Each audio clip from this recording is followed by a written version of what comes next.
Welcome in. I'm Geoff, and today I'm going to show you how to learn a song. I've been a professional drummer for over 20 years, and like others, I constantly have to learn new tracks for gigs, sessions, lessons, even drum clinics.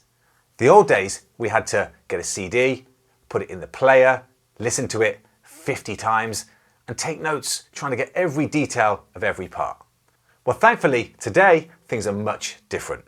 I've got the Miley Cyrus track, End of the World, and I'm going to take you step by step exactly how I go about breaking down and learning the song. We're going to isolate the drum parts, we're going to create a score, we're then going to edit that score for a live feel, and then finally we're going to use some of the Roland tech to get the best sound possible. Let's head over to the desk and get started. Firstly, I grab the MP3 and I drag it into a program called Moises. Moises isolates the drums and allows me to hear just the drum track on its own, allowing me to figure out every little detail. I've also got the tempo, and I've also got a smart metronome if I want to practice along.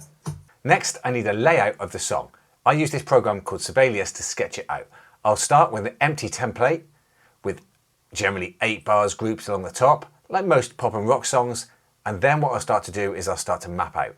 Eventually, I end up with something a little like this, showing the choruses, the verses, any pre-chorus, repeats, solos, and that kind of thing. At this point, I'm not after the exact drum beats, the exact grooves, I'm just after the layout. Once I'm happy with the structure, I've got a decision to make. Am I going to make a drum score, where we've got every single detail, the same sort of thing that I would have to do if I was doing a book, or am I doing a chart, which is much less detailed and just giving me the emotion, the feel, and the critical hit points during the song. Now with a top 40 track like this, I'm almost always to go with the chart. This is much easier to read, it's much easier for me to interpret, and it's going to be something that I can use again 3, 6, 5 years from now and still be able to get through it. So here's the chart that I built for this track. You can see I've got the basic groove, I've got plenty of room for me to ad-lib and add a bit of my own interpretation to the track. I've gone and highlighted any things that are really important, like stops. And what I've done is I've also left in some of the notation that I feel is actually crucial for this track to sound correct or good. Next up, it's all about getting the right sound. I could go and choose a certain snare drum or a certain cymbal or maybe even a certain drum kit. But these days, most pro drummers are using something like the Roland SPD-SX to layer a sample over the top. In this case, I'm going to layer a sample of the kick and of the snare drum to get that authentic sound. Now sometimes I'll go back to the original stems that we found in Moises and I'll play a section, for instance, and I'll cut out one of those bass drums or one of those snares and I'll turn that into the sample. What I've done here is I've cut away the kick drum and I can leave that on a loop. And what I've then done is I've layered a second sample over the top of that just to give it a bit of a fuller sound.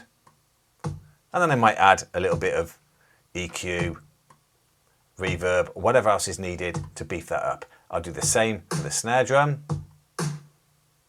And then you hit the 2 in context. I'm going to put those onto the SPD-SX and I'm going to use my Roland triggers to create those sounds live.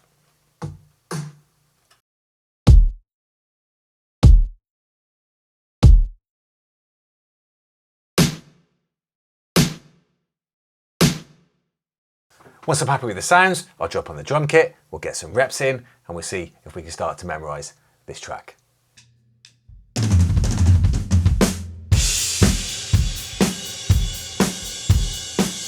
The whole process helps me to serve the song, bring my voice into it, and stay true to that original groove. How true? Well, that depends on the circumstances. Maybe the artist wants you to play it exactly the same as the original, maybe you're playing in a cover band where you've got free range to do what you feel is best. Now, if you want to see this whole thing come together, the chart, the sounds, the performance, go check out this video right here.